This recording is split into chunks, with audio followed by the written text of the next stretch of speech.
This is one of these LinkedIn talking head debate pieces that I love. You know, like Morgan J. Ingram and I like heavily disagree on intros. I gotta say what I feel, or it's so robotic. Okay, I hear you. Well, it turns out it's not by chance. It's not random. It's not like, oh, I got lucky and the guy was in the market for it. And if you respect people's time, they'll respect your pitch later. So ask for permission and then get into it.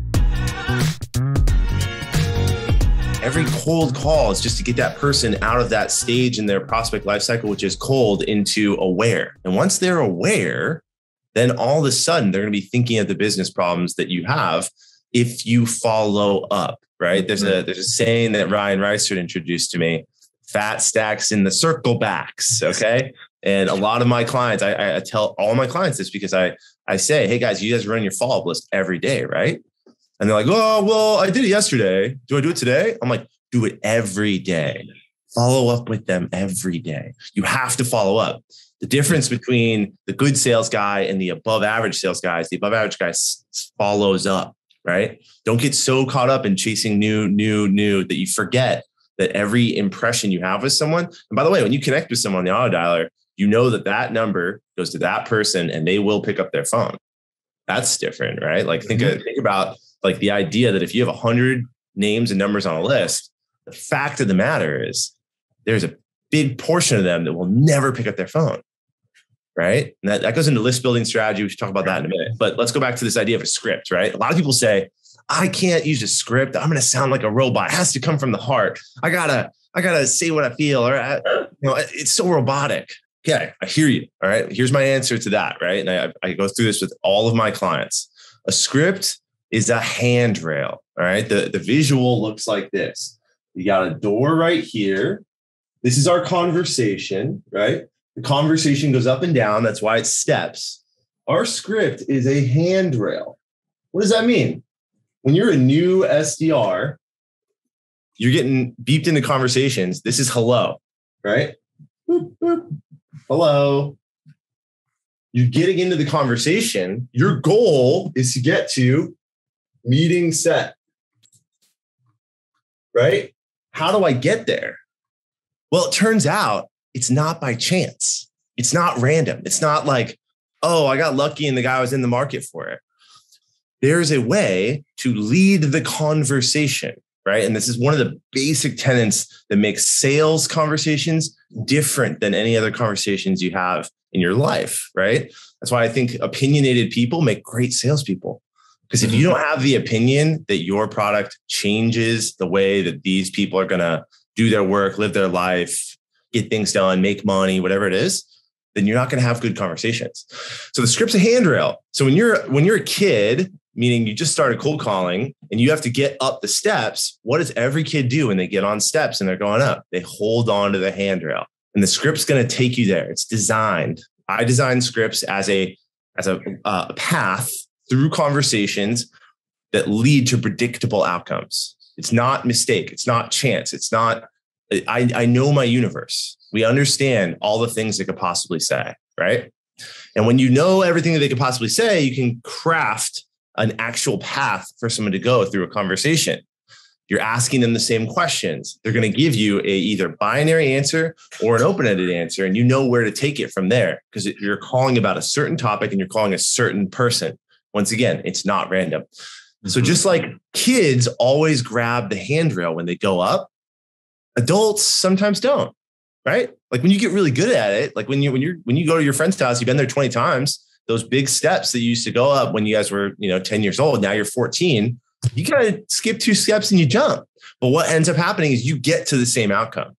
So people say that they can't use a script. And I get pushback on this from time to time. Like, well, scripting it's going to be robotic. They're going to know I'm a cold caller, this and that. Look, dude, you don't have to use every word of the script. And in fact, I don't want you to use the script word for word after your first or second week. I need you to flow the script. The script is just a handrail guiding you along your path, right? I think a lot of teams out there don't use scripts.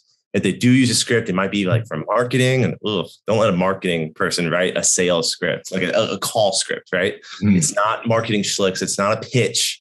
It's a conversation, but you have to have a guide rail to it.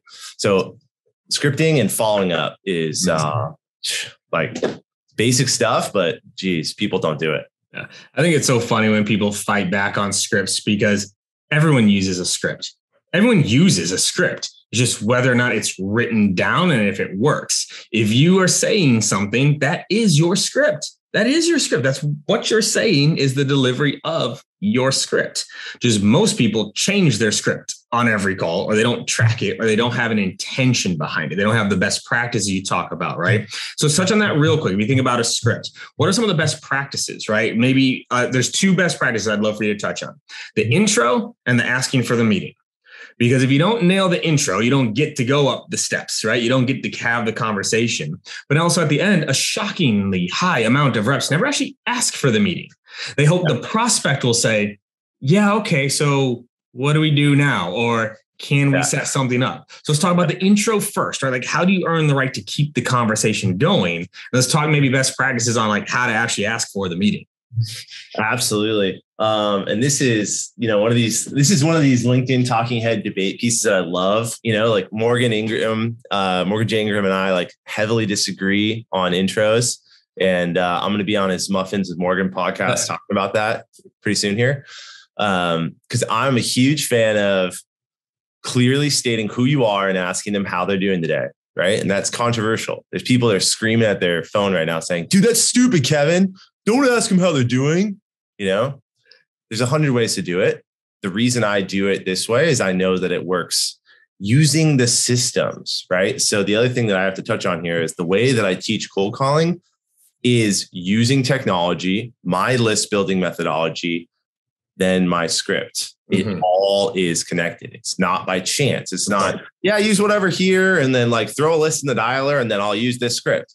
It all has to line up. So we're using a dialer that gets you beeped into a conversation, means you're going to have way more conversations that day because you're skipping all the people that aren't picking up, which is amazing. I start with, hey, this is Kevin from Voris. How you doing today? And you say that very genuinely. The more genuinely you say that, the analogy I use with the reps is pinball. All right. So that pinball of, hey, how are you doing today? This is Kevin with Voris goes into their head and it goes ding, ding, ding, ding, ding, ding. Now, what do we know is going to happen?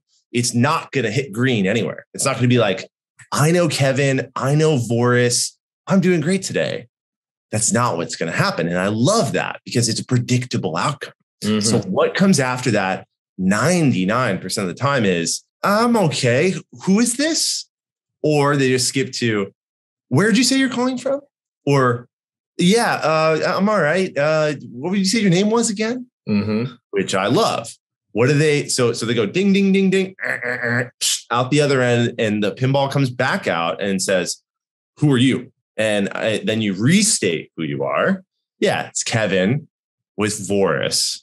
And then I'm a huge fan because we're using a dialer, which makes automated follow-ups really easy, and sequencing technology, which makes it so you never have to like put someone back into a sequence. It just keeps them in there. I'm a big fan of asking for permission, which again is another hot take, right? Talking head to LinkedIn. There's 100 ways to do it, by the way. Like you don't have to do it my way. I'm just telling you the Kevin Hopp, Voris way of doing it. Ask for permission. Hey, I know I'm an interruption. Do you have 30 seconds? I'll tell you exactly why I called, right? And what their brain is, when we say that to them, their brain is going to click and say, I'm too busy. No. And if that's the case, I love that. Awesome. Bye. You hang up on them and then they're back in your sequence the next day and the next day. And then you'll catch them again. If they're busy, don't pitch. The worst thing that we can get in a cold call is a false negative. A false negative is I'm not interested. It's like, rep will look at me and say, oh, they're not interested. And I'm like, why? What are they doing today? How are they solving that business problem? Oh, we didn't have a conversation. Oh, you didn't have a conversation with them? It's false negative, right?